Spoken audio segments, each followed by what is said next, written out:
माझे नाव श्रद्धा शरद लांडगे. मी इयत्ता 3री शिकते. आज मी तुम्हाला रिमझिम कविता म्हणून दाखवणार आहे.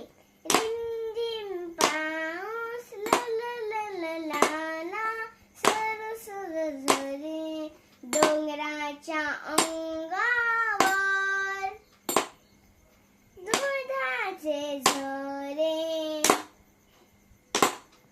घाटातील रस्ता झिमाड ओला रानाने पांघरला हिरवागार शेला पांढरे पांढरे धुके आले असे दाटून झाडे वेली गेल्या थेंबाने